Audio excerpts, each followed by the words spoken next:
लोग उन्हें कंजरी कहते थे, मगर फिर 16वीं सदी में भारत पर 46 साल तक राज करने वाले मुगल बादशाह जलालुद्दीन अकबर ने उन्हें कंचनी पुकारने का हुक्म दिया।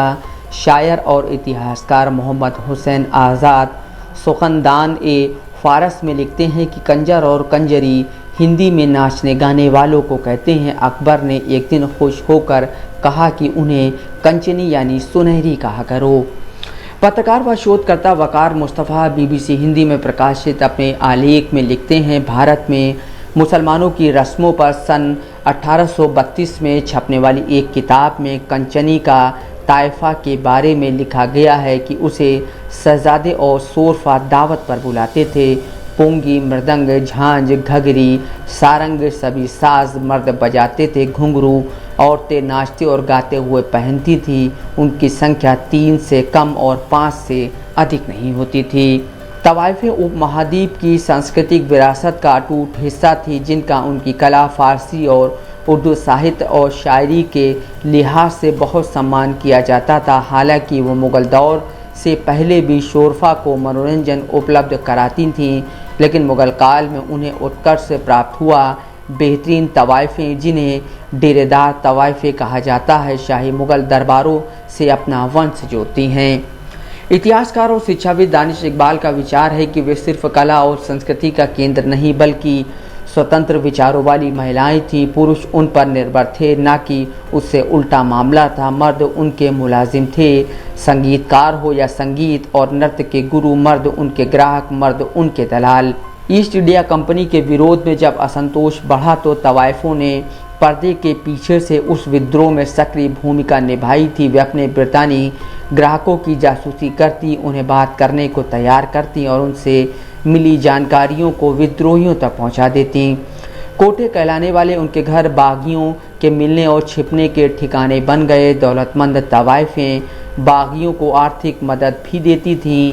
कानपुर की एक तवाइफ अजीजुन्निसा या अजीजन बाई ने सन 1857 के विद्रोह में अंग्रेज़ों के खिलाफ जंग भी लड़ी। जब अंग्रेज़ विद्रोह के मुजरिमों को सज़ा देने लगे तो उन्होंने तवाइफों पर भी कहर बरपाया। सौम्या राव लिखती हैं, जो उत्तर भारत में तवाइफ, दक्षिण भारत में देवदासी, बंगाल में बाईजी और गोवा में नायकन कहलाती थीं। उन पेशेवर गायिकाओं और नृत्यांगनाओं को ब्रितानी राज्य में नाच गर्ल्स कहा जाने लगा। उनके पेशे को 19वीं सदी के आखिर में देह व्यापार से जोड़ दिया गया था। इस तरह भारत की शास्त्रीय कलाओं में उनकी भागीदारी को सामूहिक बोझ से दूर कर दिया गया और उनकी कहानियों को इतिहास के कोने में भी जगह नहीं मिली। इतिहासकार वीना ओल्डनबर्ग ने अपनी किताब द मेकिंग ऑफ कोलियोनल लखनऊ में लिखा है कि तवाइफों को देह व्यापार से जोड़ना उस पेशे का बेहद अन्यायपूर्ण चित्रण है।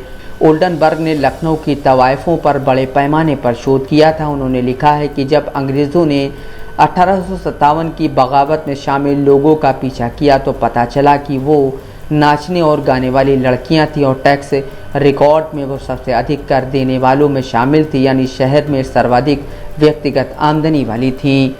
उनके मकान, बाग, कारखाने और खाने पीने और सुख सुविधा के साधन ब्रितानी शासकों ने लखनऊ की नाकेबंदी और सन 1857 में ब्रितानी शासन के विरुद्ध विद्रोह में संलिप्त होने के कारण जब्त कर लिए थे।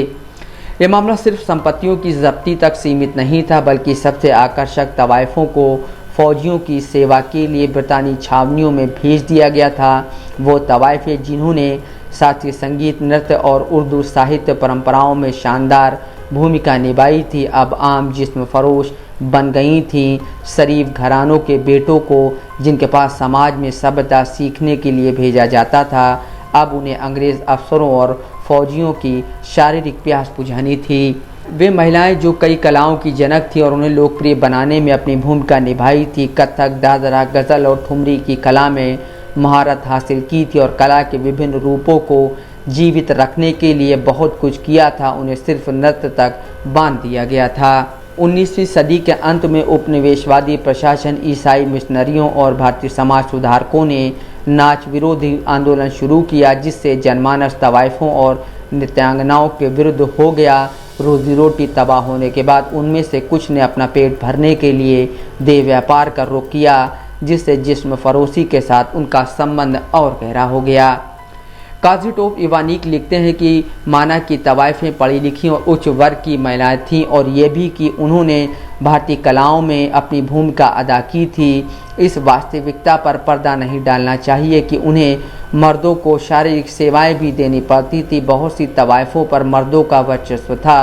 कुछ को शारीरिक अत्याचार का निशाना बनाया गया, कुछ को कैदियों जैसी ज़िंदगी गुजारने पर मजबूर किया गया, या जब मर्द आपस में उनके जिस्म के लिए लड़ते थे तो नतीजा उन्हें ही भुगतना पड़ता था।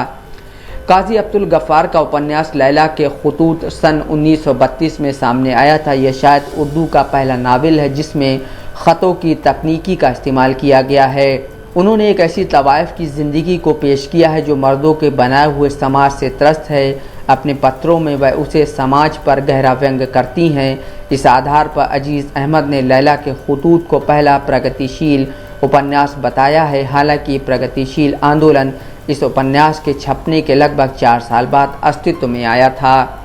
1920 से 1922 तक महात्मा गांधी के नेतृत्व में असहयोग आंदोलन के दौरान वाराणसी में तवाइफों के एक गिरोह ने स्वतंत्रता संग्राम के समर्थन के लिए तवायफ सभा स्थापित की। सभी की अध्यक्षता करने वाली हसीना बाई ने गिरोह के सदस्यों से अपील की कि वे विरोध के प्रतीक के तौर पर जेवरों के बदले लोहे की बेड़ियां पहने और विदेशी सामान का बहिष्कार करें।